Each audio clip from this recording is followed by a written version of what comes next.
সহবাসের পর অনেক সময় গোসল না করেই আমরা কাঁথা গায়ে দিয়ে ঘুমাই, এক্ষেত্রে সেগুলো কি নাপাক হয়ে যাবে? সুন্নত ফরজ উভয় সালাতে কি সানা পড়তে হবে? স্বপ্ন দেওয়ার পর গোসল না করে যদি ফজরের নামাজ পড়ে ফেলি সেক্ষেত্রে কি হবে? একাডেমিক জ্ঞান অর্জন করা কি ফরজ? চাচাতো ভাতিজিকে বিয়ে করা যাবে কিনা? কোরআন শরীফ চুমু দেওয়া যাবে কিনা? ওয়াশিং মেশিনে কাপড় কাচলে কি কাপড় পাক হবে? নামাজে পা দিয়ে ঠিক করলে কি গুনাহ হবে? অপ্রয়োজনীয় লোম কি ট্রিমার দিয়ে কাটা যাবে? কেউ যদি দরিদ্র ব্যক্তির কাছ থেকে কিছু ক্রয় করার সময় ইচ্ছাকৃতভাবে বেশি টাকা দেয় তাকে সাহায্যের উদ্দেশ্যে, তাহলে কি অতিরিক্ত টাকা সাদাকা হিসাবে সওয়াব পাবে নাকি অতিরিক্ত দাম দিয়ে কেনায় অপচয় হবে? জামাতের নামাজ যদি প্রথম 3 রাকাত না পাই তাহলে কি বাকি নামাজ কিভাবে পড়বো? অনেকে বলে আসরের নামাজ থেকে মাগরিব নামাজ পর্যন্ত কিছু না খেলে একটি রোজা হবে, এটা কতটা সত্যি? ইসমে আজম মানে কি? আমরা সেটা করব কিভাবে? শরীয়তের ভিত্তি আছে কিনা? যোগ্যতা অনুযায়ী চাকরিতে ঠিকই ছিলাম, কিন্তু ঘুষ না দিলে আমাকে সেই চাকরি থেকে বঞ্চিত করে। এখন যদি ঘুষ দিয়ে সে চাকরি নেই তা আমার হারাম হবে কিনা? দুরুদ ইব্রাহিম ছাড়া আরো যে অন্য দুরুদ আছে এগুলো পড়া কি সঠিক? কিভাবে নেককার জীবন সঙ্গী পেতে পারি? চলুন আপনাদের প্রশ্ন উত্তরগুলো দেওয়ার পালে আমরা প্রবেশ করি।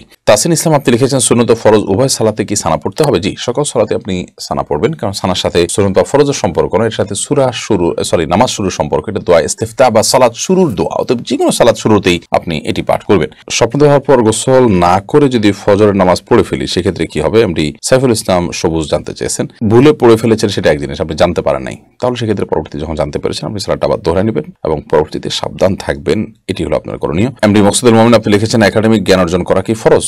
একাডেমিক জ্ঞান অর্জনই করতে হবে, এটা ফরজ নয়। ফরজ হলো জ্ঞান অর্জন করা, সেটা একাডেমিক পদ্ধতির বাইরে অন্য কোনো পদ্ধতিতেও যদি আপনি আপনার প্রয়োজনীয় ফরজ সম্পর্কিত ইলম অর্জন করে ফেলেন তাহলে সেক্ষেত্রে আপনার ফরজের দায় আদায় হয়ে যাবে ইনশাআল্লাহ তাআলা।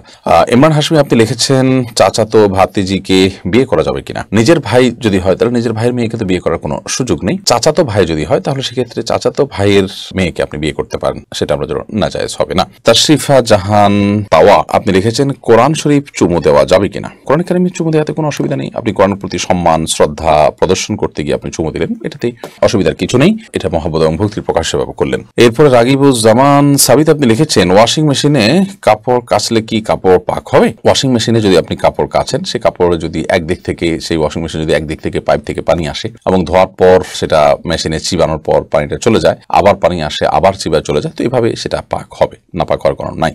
এরপর রাজিবুর জামান সাবিত আপনি লিখেছেন জায়নামাজে পা দিয়ে ঠিক করলে কি গুনাহ হবে? না, কোনো অসুবিধা হবে না। আমরা অনেকেই এটাকে মনে করি এটা দোষের, এটা গুনাহের। জায়নামাজের উপর আপনি পাও দিয়ে দাঁড়াচ্ছেন, তাহলে সেটাকে পাও দিয়ে যদি সোজা করেন, এদিক সেদিকে আছে সেটাকে আপনি ঠিকঠাক করেন, তাহলে সেক্ষেত্রে কোনো গুনাহ হওয়ার কারণ নেই। আমরা অনেকে এটাকে গুনাহের কারণ মনে করি। হাত দিয়ে জায়নামাজ যেমন আপনি সোজা করতে পারেন, পাও দিয়ে করলেও কোনো অসুবিধা হবে না। হুমায়ুন কবির হামিম আপনি লিখেছেন ছেলেদের অপ্রয়োজনীয় লোম কি ট্রিমার দিয়ে কাটা যাবে? আপনি কিভাবে কাটবেন সেটা একান্ত আপনার বিষয়, কিন্তু আপনি অপ্রয়োজনীয় লোম আপনি চেঁচে ফেলবেন বা ছোট করবেন সেটা আপনার জন্য নির্দেশিত। চেঁচে ফেলাটাই হলো সুন্নাহ। চেঁচে না ফেলে যদি আপনি ছোট করেন তাতেও আদায় হয়ে যাবে আপনার দায়িত্ব। আপনি কিভাবে সেটা রিমুভ করবেন সেটা একান্ত আপনার ব্যাপার।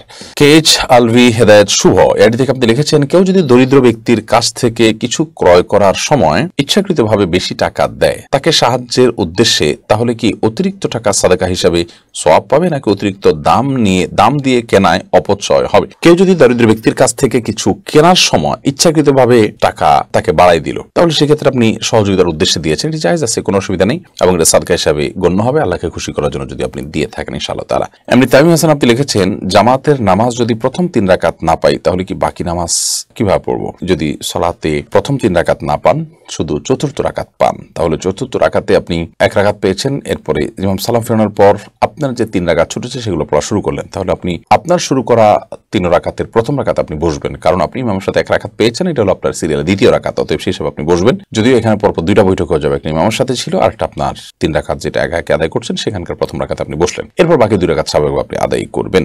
শাহনাজ পারভিন আপনি লিখেছেন অনেকে বলে আসরের নামাজ থেকে মাগরিব নামাজ পর্যন্ত কিছু না খেলে একটি রোজা হবে, এটা কতটা সত্য? না, এটি একেবারে ভিত্তিহীন কথা। আসর থেকে মাগরিব পর্যন্ত কিছু না খেলে রোজা হয়ে যাবে এরকম কোনো কথা কোন হাদিসে কোথাও বলা হয়নি, এবং এই টাইমটা না খেয়ে থাকার কোনো বিশেষ ফজিলত বা মর্যাদাও কোন হাদিসে কোথাও উল্লেখ হয়নি। বিধায় আমরা এই ধরনের কথা বলা থেকে বিরত থাকবো, কারণ মন গড়া কোনো কথা দিনের নামে বললে সেটি কিন্তু জাহান্নামে যাওয়ার কারণ হবে। নবী সাল্লাল্লাহু আলাইহি ওয়াসাল্লাম বলেছেন মান কাযিবা আলাইয়া মুতাআম্মিদা ফালইয়াতাবাওয়া মাকআদাহু মিনান নার, যে ব্যক্তি আমার নামে মিথ্যা কথা বলবে সে যেন তার ঠিকানা জাহান্নামে জেনে রাখে। অতএব আসর থেকে মাগরিব পর্যন্ত না খেয়ে থাকলে রোজার সওয়াব হবে, এই কথা নবী সাল্লাল্লাহু আলাইহি ওয়াসাল্লাম বলেন না, অতএব এটা আপনি বললে তার নাম মিথ্যাচার হবে, যা জাহান্নামে যাওয়ার কারণ।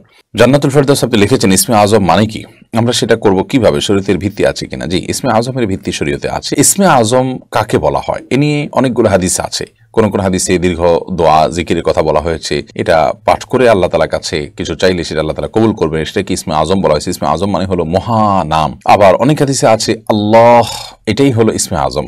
অতএব আল্লাহকে এভাবে আল্লাহর এ নামে ডেকে কোনো কিছু প্রার্থনা করলে চাইলে সেটি সেই চাওয়া কবুল হবে, এর জোরালো ধারণা রাখতে হবে আমাদেরকে। বিধায় ইসমে আজমের ধারণা হাদিসে আছে, এটি সত্য। এবং ইসমে আজম কি এটা নিয়ে অনেকগুলো হাদিস রয়েছে।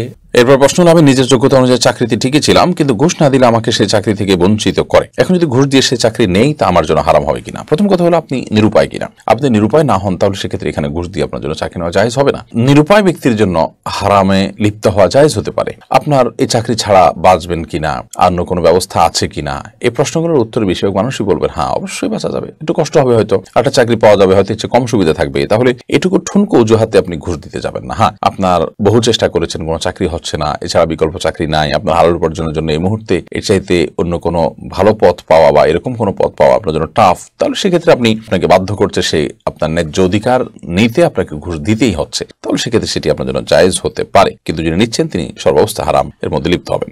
ফাতেমা খানম আপনি লিখেছেন, দুরুদ ইব্রাহিম ছাড়া আরো যে অন্য দুরুদ আছে এগুলো পড়া কি সঠিক? যে দুরুদের অর্থের মধ্যে খারাপ কিছু নেই সেই দুরুদ আপনি পাঠ করতে পারেন, কিন্তু কিছু দুরুদ আছে অর্থের মধ্যে খারাপ কিছু নেই, কিন্তু সেগুলোকে পড়াটাকে বিশেষ ফজিলতপূর্ণ মনে করে আমরা অনেকে, যেটা পড়লে পরিমাণ স্বভাব ইত্যাদি, যেগুলো কোন হাদিসে বর্ণিত নয়, সেরকমটা বিশ্বাস করা যাবে না। যেমন দুরুদে নারিয়া, দুরুদ তুরাজ্জিনা, দুরুদে আপনার সফা ইত্যাদি ইত্যাদি অনেক দুরুদের কথা বিভিন্ন বইয়ে পাওয়া যায়, যেগুলো কোনো হাদিসে বর্ণিত নয়। সেগুলো অর্থের মধ্যে খারাপ কিছু না থাকলে, শিরকপূর্ণ কিছু না থাকলে, আপত্তিকর কিছু না থাকলে সেটি পড়া যেতে পারে।